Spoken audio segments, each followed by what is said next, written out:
untuk lebih tahunya, kita lihat yang ini. Kalau kita perhatikan gambar ini, sepertinya gambar ini sungguh begitu nyaman, damai.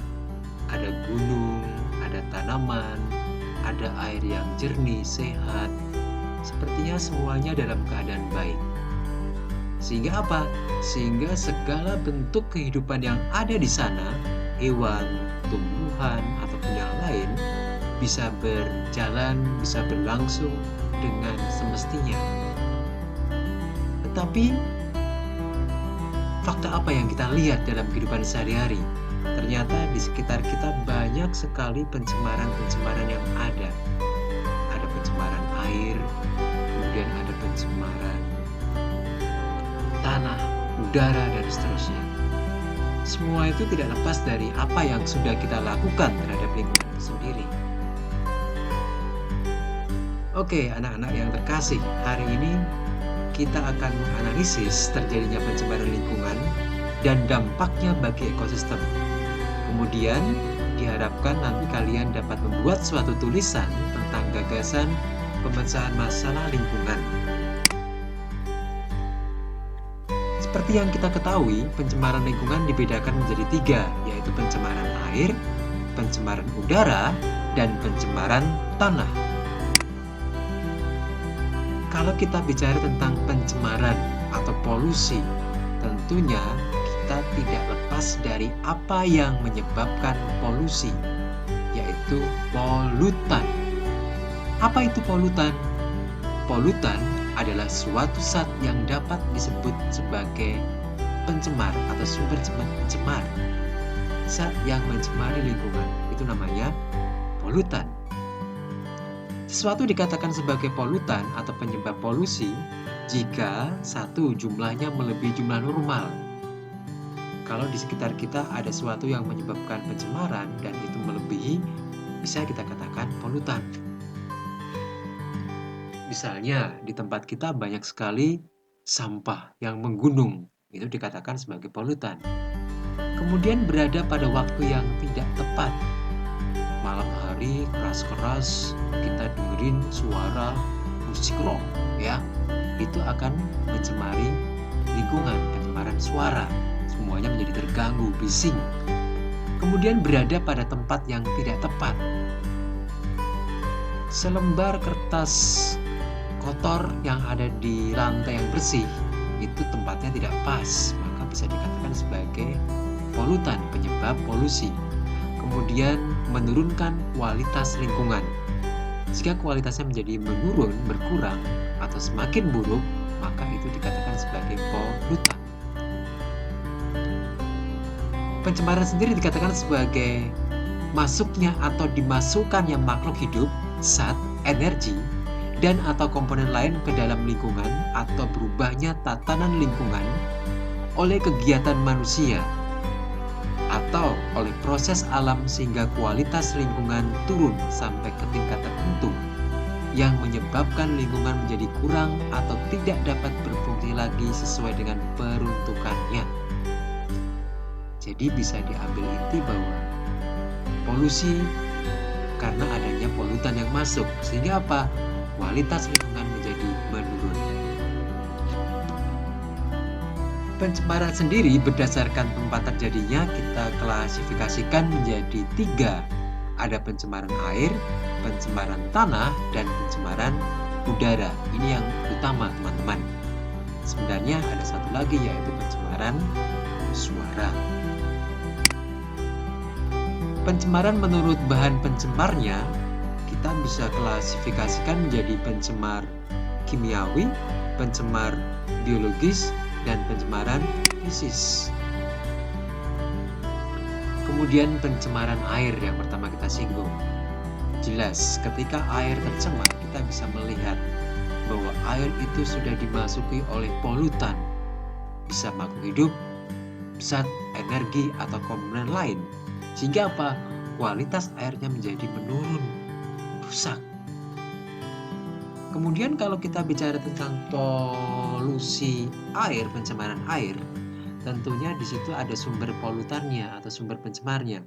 Bisa dari limbah industri, pabrik-pabrik yang membuang sisanya ke dalam air, kemudian masuk ke selokan, dan seterusnya, itu menyebabkan air menjadi menurun kualitasnya. Kemudian limbah rumah tangga, misalnya kita mencuci pakaian, kemudian sisa cairan deterjennya atau air yang mengandung deterjen kita buang ke selokan. Akibatnya apa? Kualitas air yang ada di sekitarnya menjadi menurun. Dari pertanian, penggunaan pestisida cair misalnya yang nantinya residunya akan masuk ke air dan itu juga akan menurunkan kualitas air. Dampaknya apa bagi air atau lingkungannya itu sendiri? Tentunya ketika ada pencemar masuk ke air, jumlah oksigennya menjadi menurun. Kemudian hewan-hewan di air menjadi mati atau terganggu. Ikan misalnya. Meningkatkan kecepatan reaksi. Kemudian mengganggu biota air dan mengganggu produktivitas tumbuhan. Bagaimana upaya yang bisa kita lakukan untuk menghadapi ini? Kita bisa melakukannya dengan membuat suatu instalasi pengolahan air limbah. Kemudian ada istilah kolam stabilisasi, jadi sebelum pencemar-pencemar berbahaya itu masuk ke perairan yang lebih dalam, maka harus kita stabilkan, antara lain itu. Berikutnya yang kedua, kita bicara tentang pencemaran tanah. Pencemaran tanah berarti dikatakan sebagai masuknya polutan ke dalam tanah sehingga kualitas tanah menjadi menurun. Sumbernya dari apa saja anak-anak? Sumbernya bisa dari limbah industri, limbah rumah tangga, ataupun limbah pertanian. Senyawa-senyawa kimia berbahaya yang masuk atau jatuh ke tanah itu nanti bisa menyebabkan tanah menjadi rusak. Kita tahu di dalam tanah itu ada mikroorganisme, bakteri, jamur saprofit.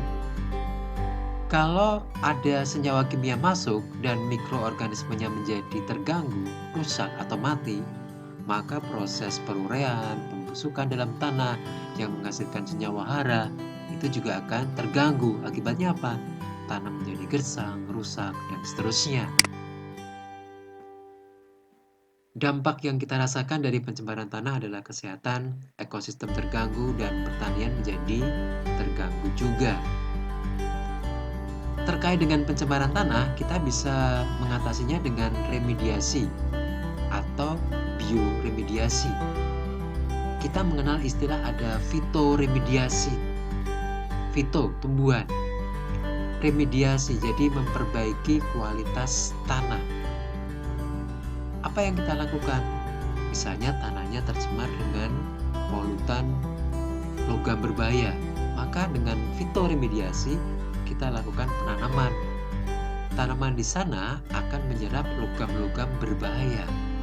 Dan tentunya setelah tanaman itu menyerap, maka tanaman itu harus kita musnahkan anak-anak. Karena apa? Tubuhnya sudah mengandung residu logam berbahaya. Itu salah satu cara untuk mengatasi pencemaran tanah. Dan kali ketiga kita bicara tentang pencemaran udara. Kalau bicara tentang pencemaran udara, maka bisa dikatakan bahwa kualitas udara menurun. Karena apa? Masuknya makhluk hidup, zat atau energi ke dalamnya.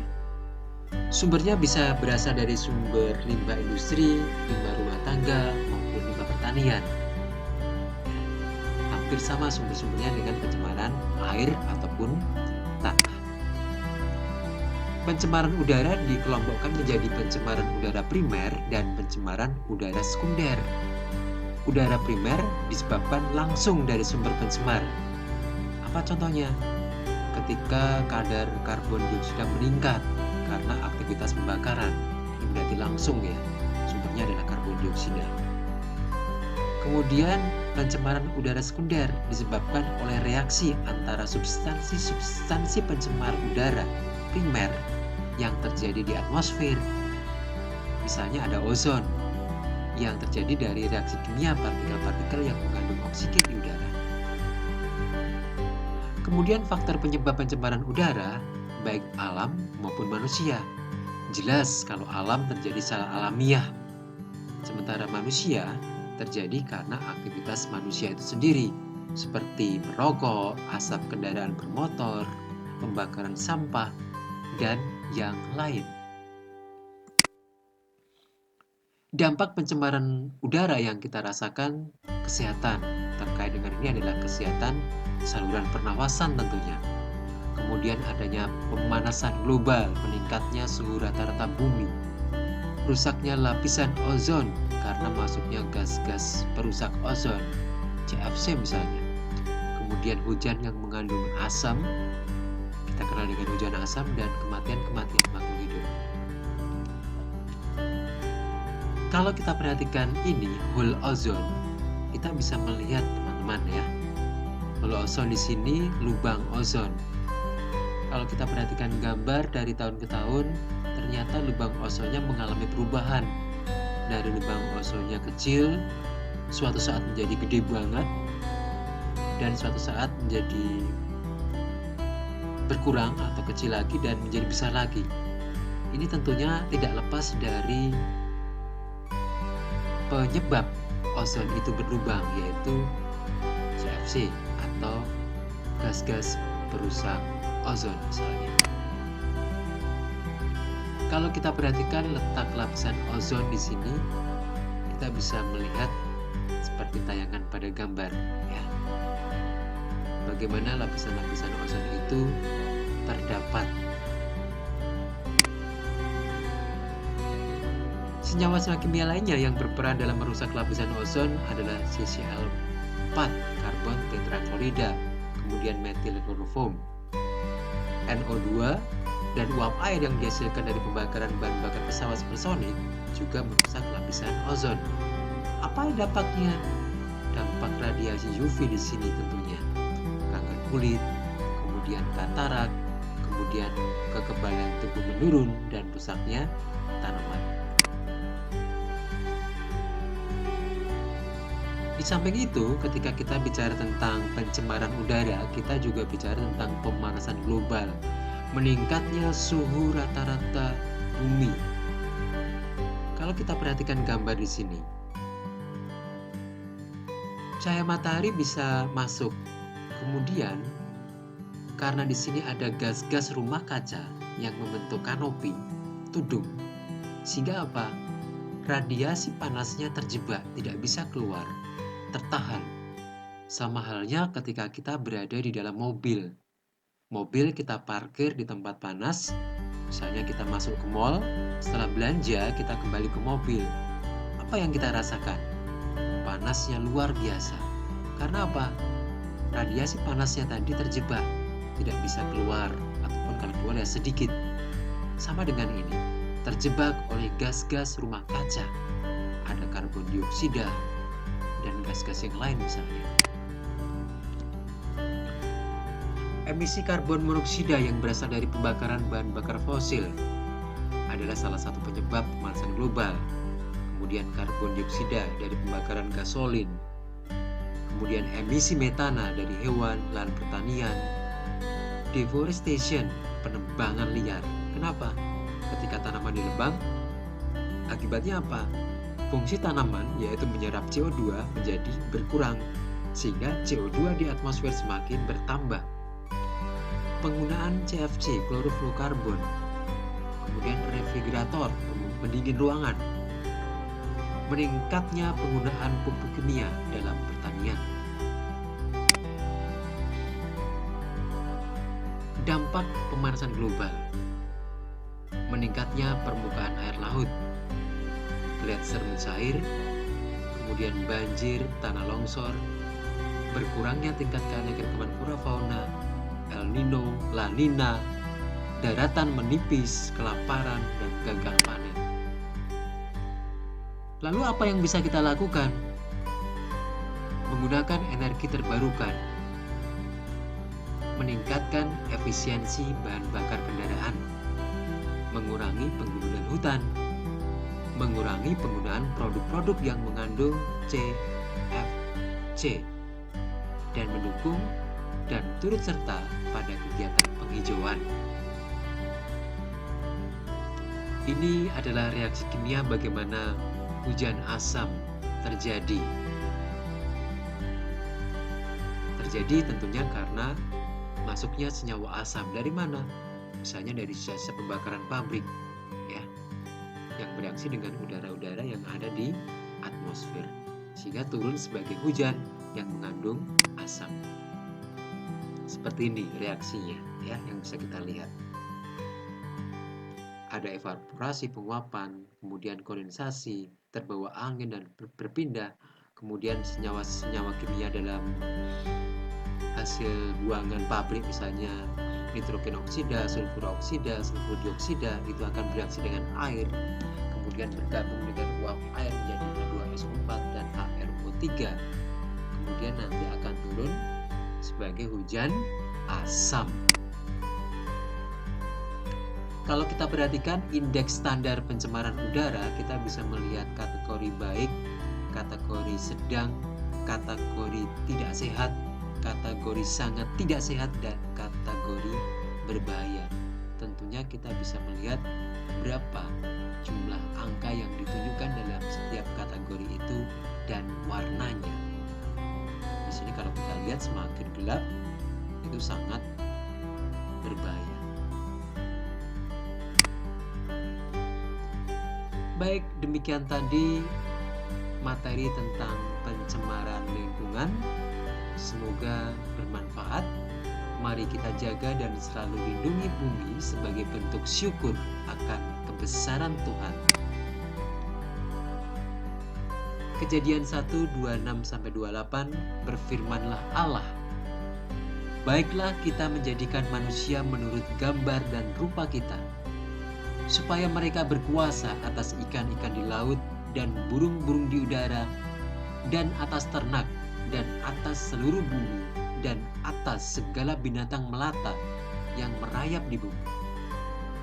Maka Allah menciptakan manusia itu menurut gambarnya. Menurut gambar Allah diciptakannya dia, laki-laki dan perempuan diciptakannya mereka. Allah memberkati mereka, lalu Allah berfirman kepada mereka, beranak cuculah dan bertambah banyak, penuhilah bumi dan taklukkanlah itu. Berkuasalah atas ikan-ikan di laut dan burung-burung di udara, dan atas segala binatang yang merayap di bumi. Mari kita jaga dan lindungi bumi dengan lebih baik. Terima kasih.